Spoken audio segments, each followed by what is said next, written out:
days. Like a BB team going home, seeing like their faces. It's like you have to have those negatives to also have the positives, right? You get both extremes. A lot of highs, the highs being high, the lows, unfortunately. It's so low. Yeah, lows, it's so high. And it's also over 2 weeks. That's a long time for these players. It's a long time for us here at Esports World Cup as well. It's been a lot of fun. There's 7 weeks, though, of action at the Esports World Cup. There's a lot of different game titles here, a lot of action going on. So we're also going to have a little bit of an update about the club championships and what it means for the orgs and just everything that's happening across all of these different titles. Hi everyone, I'm Ginny, and last week we crowned 4 champions across 4 titles here at EWC. And with week 2 coming up, we figured it's important to keep you up to date in the club championship race. I'm Quickshot, and this is your update.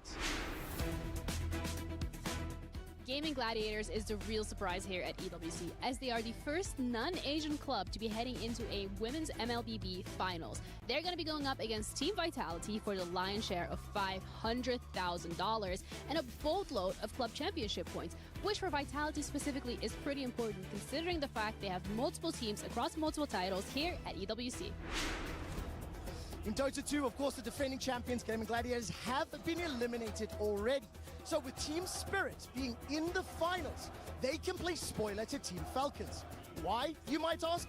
Team Spirit only have 4 squads here at EWC, and if they're able to take down Team Falcons, it hurts their chances at the club championship. There are only 12 teams remaining in Free Fire, but the important ones to keep an eye on: Team Vitality, Team Falcons. These are the clubs that have multiple squads competing towards the club championship.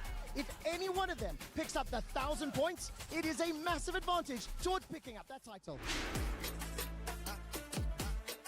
The semifinals are starting today here at the SEC Esports Arena in Riyadh for EWC, where the defending champions T1 are looking to keep their title. G2, Gen G, and ALLG are also in the competition for as many championship points as possible, as they're looking for these placement spots. But who knows, maybe we can get a repeat of the MSI finals.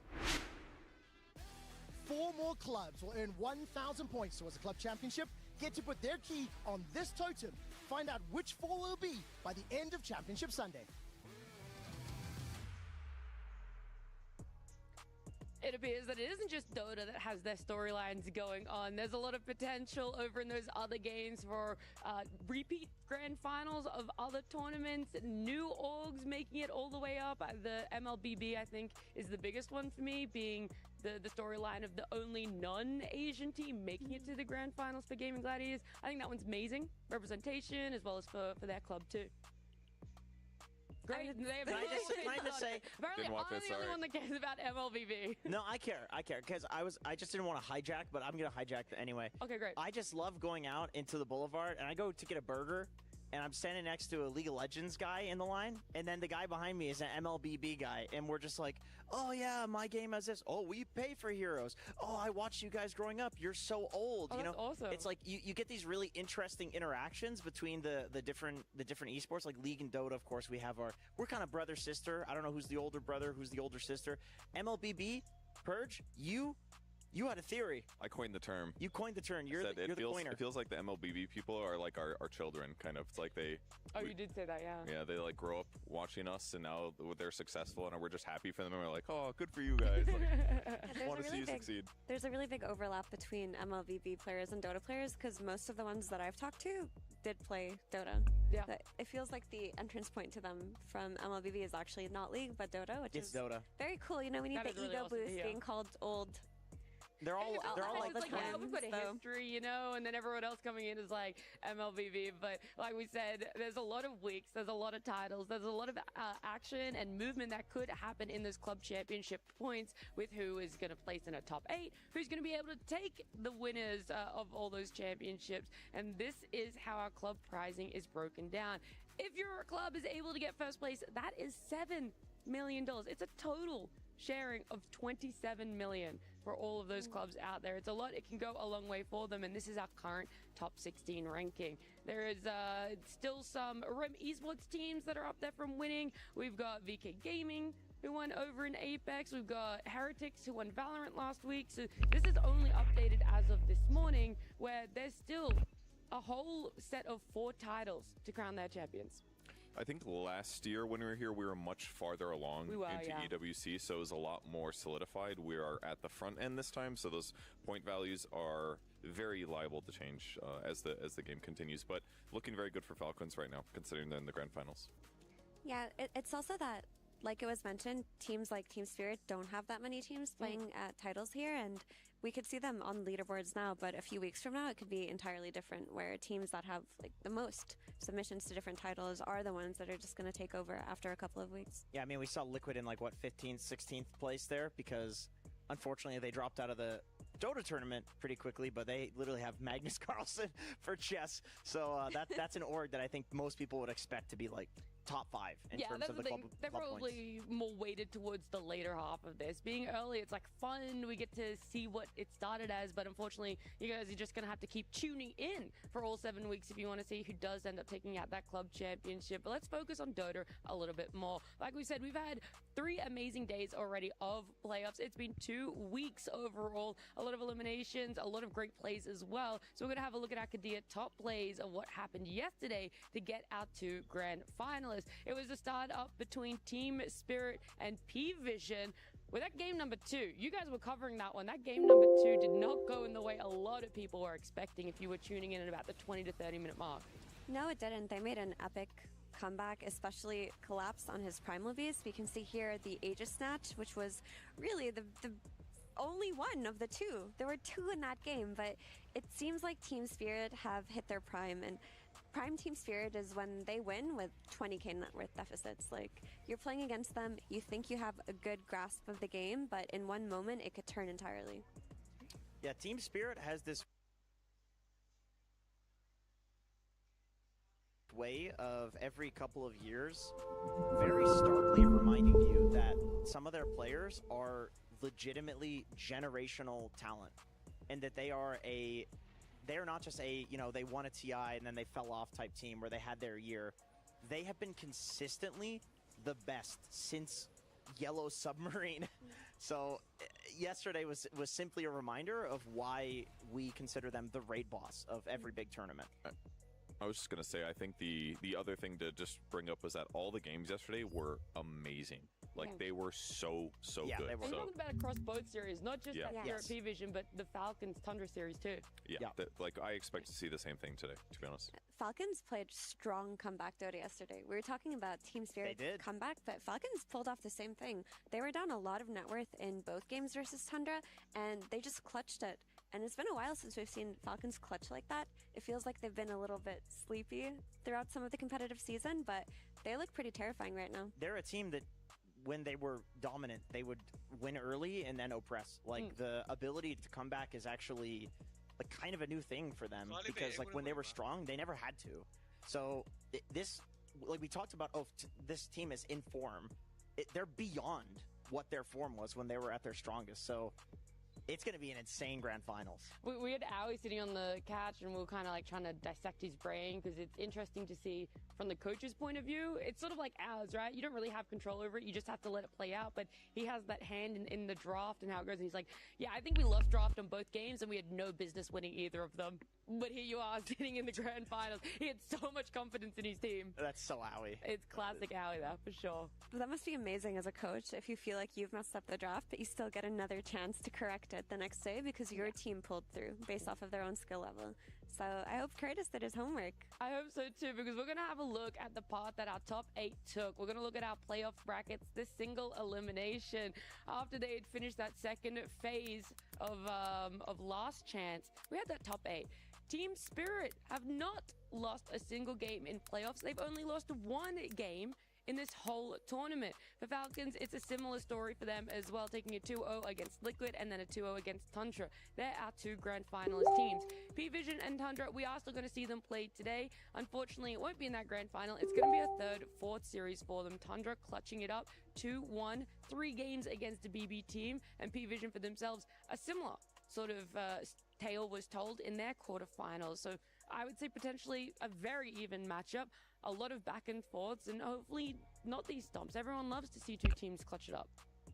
I think that the skill level is just extremely high in this like top 8 basically, and all the matches we've gotten are fantastic, and I genuinely expect to see the same thing today, because I don't, despite the teams being sad that they lost, I think they are still desperately going to want to win, and it's like the one way you can show like, okay, if this was double them, I would have gone farther, and I think that honor is going to come into play here. I think so too. For me, I'm just curious. Like for this series, curiosity is my like overwhelming emotion, because we've never seen this in Dota before, not in a tournament of this scale, not for this much money, not for a top 4 of teams that like I genuinely believe any of the top 4 teams could have won the entire thing. Yeah. Right? Like the series that the third place decider teams were in before, they could have easily won. Like they were ahead in games, and it could have gone to 3 games they could have won. So it's like everything from this point onward is uncharted territory, which is really cool to see. Like I wonder if they're gonna meme, I wonder if they're gonna try really hard, are they gonna treat it as scrims, are there orgs like saying like no, we need those club points, like you need to try really hard, like what's the dichotomy here? Yeah, and it's what also I think adds to a lot of the reactions from our players. Like we said, those emotions, the highs are highs and the lows are lows, because these series are so close. At any point, we could have seen a different team in the grand finals. We could have seen a series go a different way. We're going to reflect and have a look back at our Crunchyroll player reactions, our top reactions from some of our players there as they do go through this series. This is So I've eye not drops. seen this one. Eye drops, yeah. You gotta look in, bro. What? You gotta look in. Why did he just like just surrender after the eye drops? He's very uncomfortable. He can't do it to himself. I did like the Utoro pop-up. I don't know what point of the game that was, but I did really enjoy the Utoro pop-up. It's always fun seeing. I love that little dance. I was talking to you about it. That is so sweet. I mean, Mallory had such a great showing yesterday, and he was very much visibly outside of lanes, exactly. But he had very visible joy and reactions and celebrations, and we even saw a hug towards the end with his creep wave brother in ATF. Yeah, they're very cute. At the end, whenever they win, it is normally like Mallory getting up and like running over and hugging or going towards Amar in a very speedy trajectory. He's either going to hug him or crush him, but either way, it's affectionate. It's only one of the two, but our players, it's been nice to reflect on them, just how they've been enjoying this tournament. But also we want to check in with Nomad and our casters. It's time for the 100K money match, baby. Let's go. We've got 2 fantastic teams fighting it up for 3rd place here at EWC, and some incredibly hype casters. Suns fan, are you ready? Yes. All right. Kersey, what would you spend 100K on? How many Pokemon packs can you buy for that? That's a lot of Pokepacks. You already know that's the only thing I would spend it on. To be fair, ever since the last days, maybe I would spend it also on Magic or Mamanura. What's EWC? It's some incredibly hype casters. In the world. Back to Suns Shannon. fan, are you? Best hot sauce in the world, best garlic sauce, best chicken, best everything. Just the best of the best. Worth the trip here every single time. Mama Nuras. Thank you very much for that placement. I'm sure they'll appreciate that. And we appreciate you guys as well. Let's get into the game.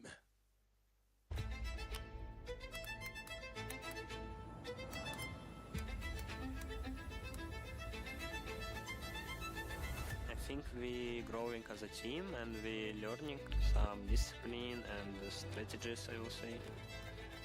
About the 3rd match game, we will still try our best. Losing semi-finals matches, I feel a bit upset because you should still play the tournament, but you cannot win. Now a Firefly, no more fire shield for you, no one jumps in. Wheel of Wonder plays it does get used properly onto the Beastmaster, gets doomed right after the fact. No one about the BKB, wants to fix the target, they'll be able to get the doom eventually. Zips away just barely, the big onto one. They're gonna get the Rasta as well as DF stuck inside the Sprout. I think we could have done better for sure. I just think we 3-2'd the games a bit too much. Losing semi-finals feels kind of bad because we could have won both of those games. I think we've improved like the same throughout the tournament. You start off a bit wobbly, and then you get better and better and better, and then yeah, you get to this point. Wow, it's like Tundra. Got a little bit too deep. Oh, what a Sonic Wave though, hitting onto 3 with 33 in the midst of Maureen. Maureen trying to get the jump away, but he Tundra. Well, they're still going after Skeeter here, trying to push him back. He was the wave up the cliff. What a hit from BTM. So sick. And Skeeter fighting for his life. He's done. Playing against Thunder, I think it will be easy. It's gonna be fun to play versus them. P-Vision in this tournament has seemed a little bit more shaky than usual. Good shot at beating them.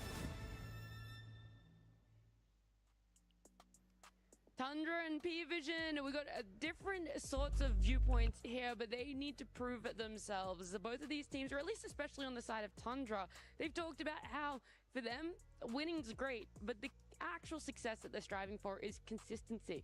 They're happy to come back, come in, win one or two tournaments, but for 33, it is he wants to be in that top 3 time and time again when it comes to tournaments.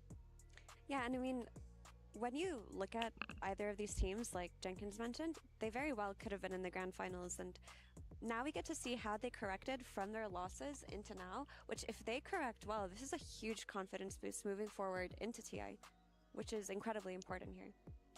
And then on the side of P-Vision as well, it's going to be a similar sort of story. That's also what they're looking for. I know most players, when they lose, and especially in the single elimination, the first thing they want to do is just get back out there on that stage and prove to themselves, prove to the fans and the viewers out there that they are worthy of the placement that they've given themselves. And I would say that's the necessity for both of these two teams who have looked really fantastic this year, but have faltered a little bit more in the last month or two, basically not being as consistent as the first 4 months this year. So if they can show themselves to be in that top 3, I think it's going to be good for themselves, their self-esteem, their strategies ideally. We might even see some weird picks. I mean, we got how much more is 9 Class can be like, yeah, I want to play Pudge this game. Okay, that's what I was waiting to get it out there. I was waiting. I was like, we got to say some serious things on the panel. I don't know where his Pudge is at. I mean, I could tell you, it's the meta changed. Pudge was genuinely good a month ago because there were all these ranged carries like Lena's, Terrorblades, Drow Rangers. You hook them, they just die. The meta shifted. Now you're hooking some Dawnbreaker who just kills you in one hit. But if there's any game to pull it out, it's this one because it's still genuinely good. It's probably something he wanted to play the entire time. Give the fans what they want. But yeah, we do exist in an interesting timeline where it's not like this is it and then the season is over. We do have TI coming up very soon. So for these players, I really doubt that they're going to take this match any less seriously. Even if they pick meme stuff, not the Pudge is a meme pick, by the way, it's good. But if they do pick meme stuff, they're still going to try hard. They're still going to try to win with the meme stuff and just use it as a bit of practice for $100,000 in points. Yeah, I could see P-Vision being the kind of team to just bust out their pocket picks here, even if it means they could lose. Whereas Tundra, I do think that they want to prove to themselves that they're able to close out these games with the leads that they get. Because not only did they lose with the net worth advantage both times yesterday, but they've done that quite a bit this year. They've dropped a lot of matches where they had the net worth lead. They'd make a throw somewhere and lose off of that. So I think the most important thing for them is that they want to just keep the reins on a game because that's where they've struggled most this year. How would you sort of vibe check this series coming in, Purge? Because I feel like everyone's giving their thoughts on which team wants to prove what, but what about you? My assumption is that players like 3-3 only value first place, especially because he's gotten it so many times. I think they might be more affected by the morale of the situation. So I would assume that P-Vision is going to try a little bit harder, is my assumption. Okay. All right, well, I'd like to see it. I'd like to see a lot of try-hard. I want to see these two teams prove themselves. But more importantly, I want to see these two teams out on stage. So let's head on down to the Amazon Arena.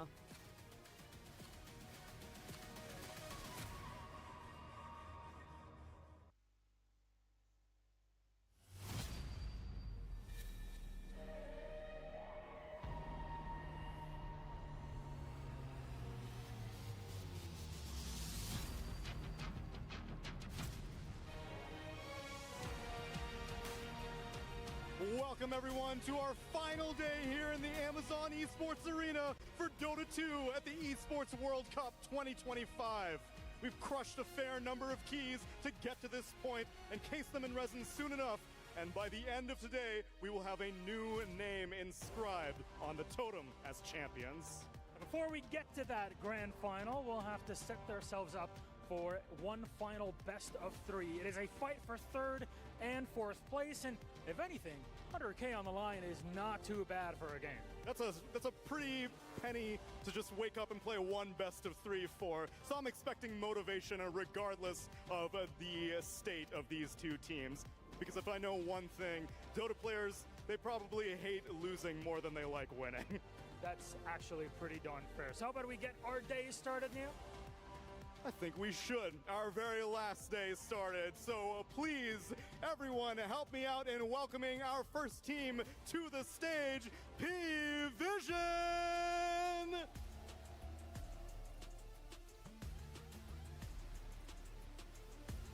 Sure, it is an unexpected result for them to be in this stage of the tournament, but as I mentioned, these players, I think they will take the sting of a loss a little bit too strongly. This means a lot to them, not just in terms of the money, but the pride that comes with it as well. And well, the game takes two to tango. Let's bring up their opponents, Tundra Esports! Their run at EWC 25 might be coming to a close after this match, but the Dota season will live on soon at TI. However, revenge is still the keyword here. I'll have to take you back to April and Raleigh. It was P-Vision that knocked out Tundra in the lower bracket final. So on top of the 100K, they'll be playing with that in the back of their minds. These teams got a history, but I'm more focused on the present. So please take your spots. Satanic already wants to play some Dota, and I think Tundra feel very much the same way. So let's get this third, fourth place decider underway. A lot of history, but Tsunami's right. The present is what matters. Both of these teams have to lock in, focus on getting the maximum club championship points for themselves, maximum prize pool, but also maximum pride. I think there's a lot more on the line right now for Tundra, because for them, fourth was their placement last year at Riyadh Masters at the Esports World Cup. This time round, a loss, yes, it guarantees you the same placement, but you want to see that improvement. You would love to take third place here if you are Tundra. You do, but ideally for both of these teams, they want more. I think the interesting thing looking at both of these teams is that they both are very decorated this year. Tundra has won the most Tier 1 tournaments with 3, and P-Vision has won 2, which both happen to be LANs. If one of these players, Effie, if one of these players was secretly Dr. Suleiman Al-Habib, which player do you think it would be? Type in chat Tier 1 who is the tournaments most with likely 3, and to be a doctor. And Can I weigh in on this? I think yeah, you can. Either 3-3 or Soxa look like doctors to me. I think Soxa looks like a doctor, but I think 3-3, the way he dissects the game, he could be quite the surgeon. But which of them is more likely to be Dr. Suleiman Al-Habib? I mean, I feel like Soxa looks more like he could be a Suleiman Al-Habib. He could be a Habibi, that's for sure. Anyway, right? $100,000. No? Sure. Yeah. What I don't know. surgery? I can't even recall. I got nothing. I got nothing, dude. I'm genuinely laughing so much Bring I it can't back, recover. Dad. I'm gonna bring it back. I'm gonna reel it back. I'm a fisherman, not a doctor here. Let's just go straight into the Dota because the draft definitely will be coming up in just a few minutes. Of course, our grand finals to be played later today, but these boys, they got their papers out.Ey're doing their research, whether it's for medical school or whether it's to come a third here at the Esports World Cup. They've got all the notes they possibly need. P-Vision, they've got to bounce back. Tundra, a lot to prove is what we've said. Jenkins, you've already started off that you would love to see the Pudge coming out of P-Vision. And I feel like it's just a general vibe from my panel here that you'd love to see 9 Class on something different, something innovative, because that is where they have found success in the past. Yeah, I mean, it would be great, but I would also like to see him, just hero aside, I want to see him pull out the kind of gameplay that he's famous for, where he's just running around the map early on, like invading Ancients minute 3, getting a kill on the mid laner randomly. We saw him do that once this tournament, but I want him to be a full-on nuisance in that. So whatever that takes, if that takes a Pudge, or if it takes a Nyx Assassin, or if it takes something more typical, like a Bat Rider, go for it. I mean, there's still $100,000 here on the line, so I think that would be the biggest nuisance of all is winning the game. Because, I mean, these players still care about money. They must. Like, they obviously want to win the tournament, but that's so much money for a best of 3. Like, they're going to try really hard here. I mean, it's shown in the bands already, right? These are these stereotypical bands. They've gone home. They've done their research. They're taking out a lot of the comforts because that Dazzle, not a lot of people would have it in their first phase ban, but against P-Vision with DM, who loves to run it on the off lane with the potential for it to still be flexed, you got to take it out. You don't want to give them that at all. Yeah, it poses a lot of problems when a Dazzle for a team that can flex it is in the pool, because you have to make sure you have enough jump, but not just enough jump, enough burst damage too. Because we've seen Dazzle get gone on multiple times this tournament, and then there not be enough damage during the duration of the stun, he just graves and the whole fight is flipped over. That's actually what happened in Spirit's game versus P-Vision yesterday, up until they made their epic comeback. I did like Falcon's answer to it, though, the Ancient Apparition. I thought that was pretty clever. Like, I do think that's an option here, especially in a third-place decider match, where it feels like a lot of the pressure is off, that you can maybe leave in some overpowered heroes or heroes that you normally wouldn't want to give a team and then try to play against it. Like, it's very valuable information for your team in a high-stakes competitive match to see if you can, you know, counter something. I was thinking maybe the Batrider would be left in and the counter attempt comes out, but it does not. We have seen that both succeed and fail so far. Some teams can beat it, some teams cannot. Yeah. But I think giving 9-class Batrider is this is one of the most dangerous gambits you could do. So they open up with the Undying, which is one of their typical openings so far. Still gives them potential flex potential, gives them some nice heals. They got Roche potential with this. The general team fight impact of this hero has been really good. Do you guys think that this Undying is a statement by P-Vision? There's a Tundra. We saw you lose with offlane Undying yesterday. We're running this Undying offlane. We're going to beat you at your own game. We're here to just cause complete and utter devastation. No, I do not think it's that. I think DM is a walking Crimson Garden pipe right now. This man is either Undying Crimson Pipe or Ogre Crimson Pipe. And he has been relegated. I don't know what he did to Astini, because I know that they were really close friends, but his hero pool has been quite the same for this whole... He looks like he's having fun on it, though. Like, when he does play Undying, he gets Octarine Blink, he blinks in, he does some crazy stuff. You got stability somewhere, you know? You gotta have it somewhere. It's just for P-Vision, it's their offlaner. Yeah, but listen, for the sake of my own entertainment for this series, you're gonna put in the drama. I will assume villainous intent. I can get behind that, actually. Pick. DM is a known villain. I mean, I actually... let's villainize all of them. I liked 3-3's Undying until it got to the late game, because he didn't have very many armor items. He had more, like, interesting utility. So I feel like his build was really good, like, first 40 to 50 minutes. But when it got into the late game and the carry came online, you know, Amar, then he was getting shredded. That's when his Undying started falling off, I felt.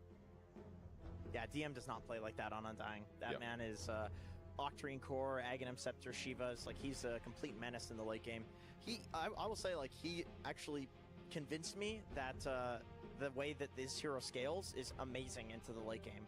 Like, stealing stats just is inherently a broken concept. I would love to see a Wyvern come out here. I really believe that Spirit showed it is the hardest counter in the game to Tusk Dawn, and I think teams should just yoink it. The thing is, the way that Tundra played Dawn, I don't think they're laning these together. Like, Sock says, typically their Tusk player, he's super destructive on the map to Dawn's lane, but Tundra have been running safe lane Dawn. This has been a Crystallis pick. They use it so that they can have a high tempo carry that can farm but also connect to fights, and if that's what's being done, there might not be no point in countering that lane. With that being said, I'd love to see a Wyvern in general. We saw it only once this tournament, I believe. Or has it been twice? Was it Katayomi that played? Katayomi played it one time as well. But it is just a cool hero, and now is the time to try new things.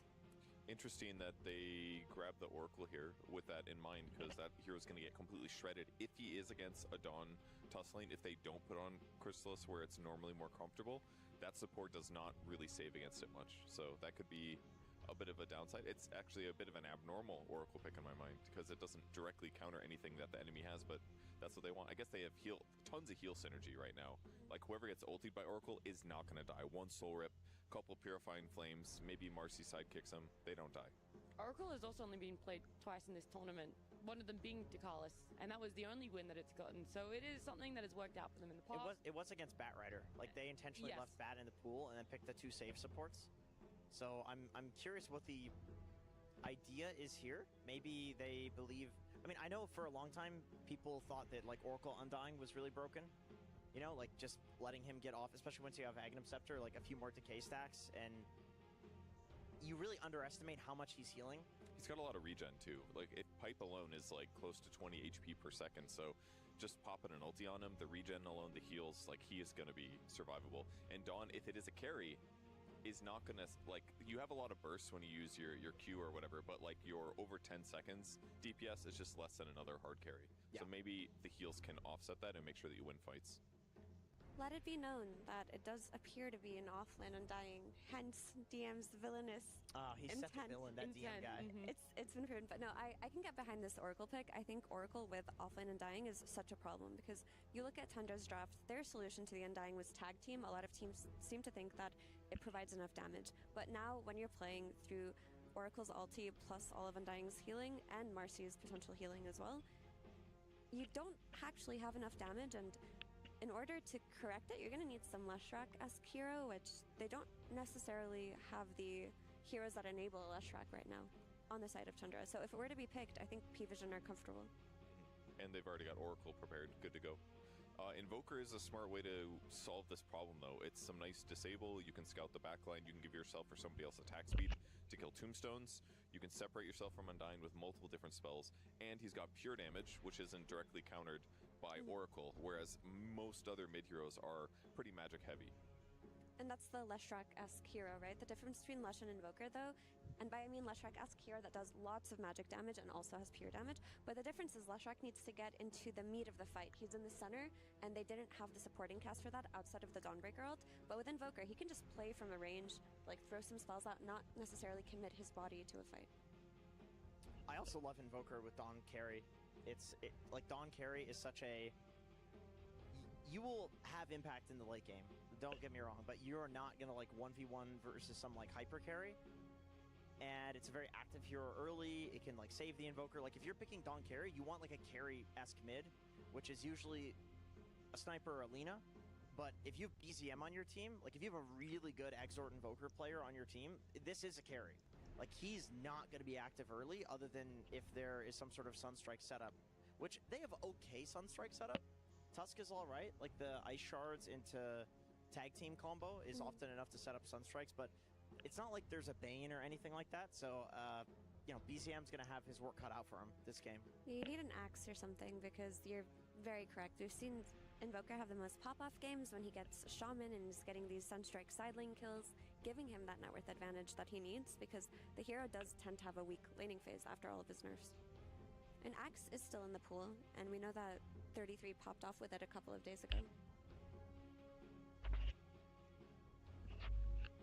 And it feels like then they're just going to have pretty straightforward bans. Right now, P-Vision banning out the Lycan, the offlane. I wonder if they're thinking about if there's any other quote-unquote cheese that is specific for 33 to come out, or if they're thinking too deep, they got to look back at that Axe. On the side of Tundra, banning out Satanic heroes. But what is the archetype of a Satanic hero that he wants to pick up for that final? A Nullifier Buyer at some point is going to be helpful against Pugna because that would, you know, remove one of their supports from being very effective. Some kind of mobility would be kind of good because you could destroy yourself from the Dawnbreaker if you ever end up fighting. But they're going to ban raw damage. I think Satanic is in a position where all he needs to do is just pick something to win the lane. And who's got last pick in this scenario? Tundra.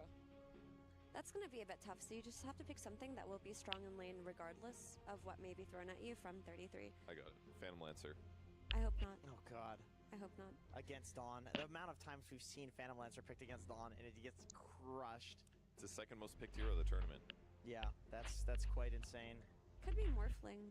Morphling ban. I agree. Is TB2 weak in lane?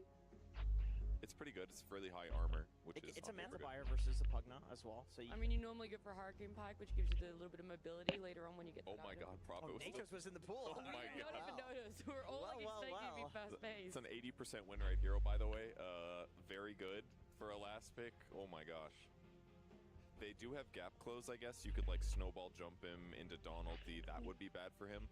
But he's got 3 saves. You've got Marcy that can rebound him back to safety. You can Oracle ulti him. You can heal him with the zombies or the soul rip. That seems like a very good pick. This is a really good draft. It's a really good all draft. Of a sudden. Yeah, this is a really strong draft. Okay, I mean, 33 is absolute counter. He goes for Axe. I think it's good against Nature's Prophet. The way Nature's beats you in lane is he right-clicks you with high damage. Universal hero, best stat gains in the game. Gets damage from trees. Axe goes 6 armor items to start the game, so you just don't really care about getting right-clicked. And later on into the game, there's a huge window where Nature's Prophet does not have a Satanic. He's not a Sanjin Yasha buyer. So, like, jumping him full to 0, you can usually kill him with the Blade Mail on Axe. It's also just the setup that they needed, the initiation that they needed, because Tusk won't be ready with a Blink Dagger until later in the game. This is a Dawn carry, and it's not going to be starting the fights for you, and you want to keep your Invoker from a distance. So the way that Tundra are going to take fights is entirely reliant on how well 33's early game goes, because if his timing on his Blink Blade Mail is delayed, their ability to take fights will also be delayed. But if he can get away with the laning phase, it's great for the game overall for Tundra. I am just worried about Tundra in the ultra late game against all of the saves that they have on the P-Vision side, and the fact that they don't have a super traditional carry when they're playing against Nature's Prophet, which is without a doubt a top 2 carry in this patch. I just feel like if they just keep the game even and they play to 60 minutes, I just don't see how Nature's Prophet doesn't get more done in this match. Do you feel like this Nature's Prophet, though, has the ability to consistently be shut down? Because sometimes we've seen him struggle in a lane, be rotated on, but you're still able to be so mobile around the map that there is a very easy way back in. Nature's Prophet is always going to be a hard hero to shut down, but when you look at Tundra's overall draft, they have a very easy means to kill him and catch him, even through BKB. He's going to need a lot of items to fight through, like the Axe Call into the Dawnbreaker follow-up ult, into the Invoker Sunstrike spells. They have a means to kill him globally. Alrighty, well, this third, fourth match, it is important for these teams in terms of club championships, prize pool, and it's time we finally get to have a little bit of an insight on their thoughts and how they're thinking as we head on down to the stage with Nomad and Moon.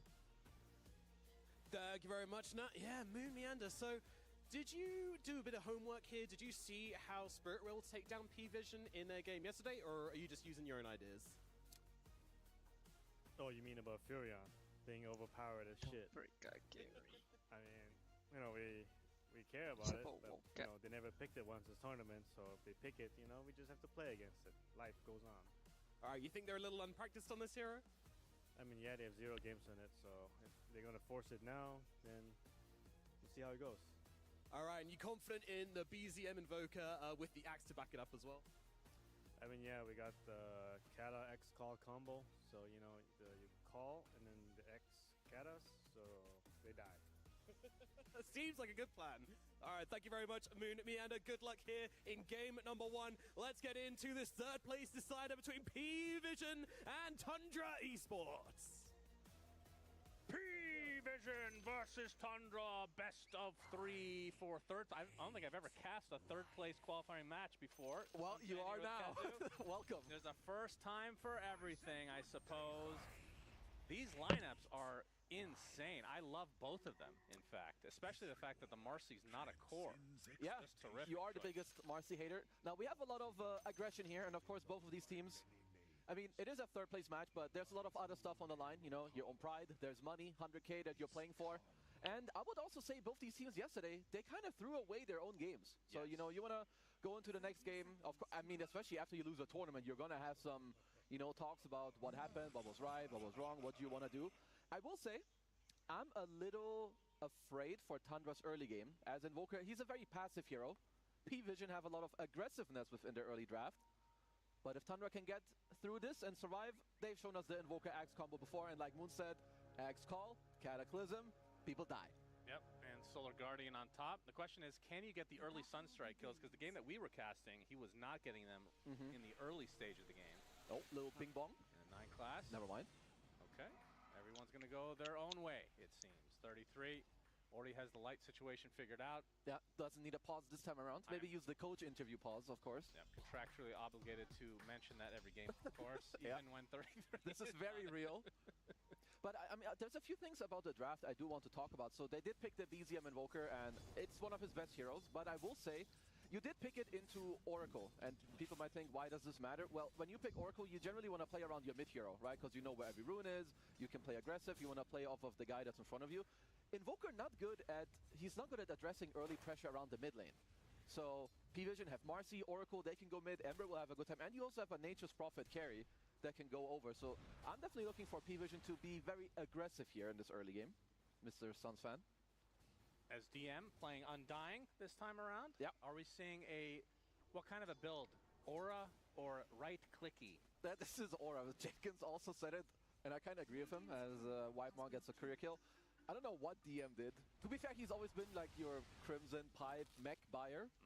As a 9 class, he's got a Fairy Fire. He should be okay. And he will pop it a little bit early just in case. But Pugna's a pretty fast hero as well. Yeah. Another little hit. Whitemon getting blocked a bit by the creeps. And this is awkward. The wave will eventually connect surely. Nope. 9 class, he missed it. I mean, the thing is, it's going into the tower, so Crystalis will go have to take this one. So Crystalis, what are we doing? Yeah, Sunstrike mana coming up. Yeah. BZM, are you watching? He certainly is. BZM watched up. Nope, he invoked the spell. Okay. Well, 9 class is going to get away as the pause comes out. BZM's like, okay, let me just calculate. I think he's flaming Whitemon. He's like, bro, you only told me 8 times. I needed 10. I mean, Whitemon now knows. Like, no one is telling him, right? This is going to be funny. Let's watch the next 3 seconds. Where does he go? He's going to walk right for 0.5 seconds until a Sunstrike is cast, and then he goes south. Yeah, Watch it. 9 class has the mind games ready here. No doubt about it. 9 class dot Pedro. 3, 2, 1. Okay, BZM not... Oh, wait, there's Never an mind. exort. Fake hype. Okay. Unfortunate for everybody. As Whitemon was tanking that tower. Did you forget that there's a tower there? Cancels the salve. Whitemon, already this is an entertaining game, despite there not even being kills yet. No, that's what we like to see. It's good. Let's see around the mid lane. So, yeah, we can talk about mid briefly. 12 and 4 right now for no one, as BZM, like you talked about, is going to have a bit of a struggle city for the early game. 5 and 3 at the moment. It's generally the Invoker treatment. He's one of the worst laners, which means you kind of want to set him up with these Sunstrike kills. And sure, they do have a lot of save with like the Crab. You can bring the Snowball later and the Solar Guardian. But to be fair, in my mind, if you want to pair up, hold that, Whitemon. Tombstone plays. Whitemon, he certainly is. Question is, who will take him? It is 9 class with the first blood. So after all of that, 9 class prevails in that extremely long exchange. I mean, it is one of the annoying things, right? Like when there's these creep pulls, you do get level 2, and I talked about this last time, but there's not enough Marcies that abuse this, the special delivery, that you can just like whistle and put your courier on top of you. So he drops to 0 HP, gets a salve, and now he just straight up popped up again. Yeah, aggroing the creeps again. Still going to take heavy damage as a result, but Whitemon, another blood grenade. Oh, Sunstrike this time? Ooh, does do a very good job of dodging Did that. He dodge the blast also? As 9 class will get away as a result. Obviously extremely low HP though. That's why all the things matter. He does have the boots, he salved up earlier, he could live, dodges the Sunstrike. Oh! As 33 not able to get the call, stuck with Soxa now as another blood grenade comes out, this time from Ducalis. 33 has to fight his way out of this. They're going to use a counter blood grenade on Ducalis with the Battle Hunger as well, but Ducalis will live. Sprout 33, right click, it misses on the high ground. Might not have been enough, maybe overhyped there. He's TPing out. Would have been close. Max will TP out successfully. Still a good win for the P-Vision side down in the bottom lane. 9 class, of course, goes back up top. Gonna drop a little Tango onto DM so he can heal up. But yeah, let's talk about the satanic nature's prophet. Moon was talking about it as well. We're going to have to hold that thought. Rebound, but the Decrepify comes out from Whitemon. Disposed to follow, though. Now the Tombstone. So Chris is in a bit of trouble. We'll have to hammer towards the tier 1. Where a full creep wave is on its way to him, so won't be any worse for wear. Yeah, I mean, saying that they just haven't picked this hero, so they didn't really worry about it, but now we're seeing it. It's true, but it's not the hardest hero to play. Whitemon in some trouble, the Crep. And they did bait out Soxa's TP.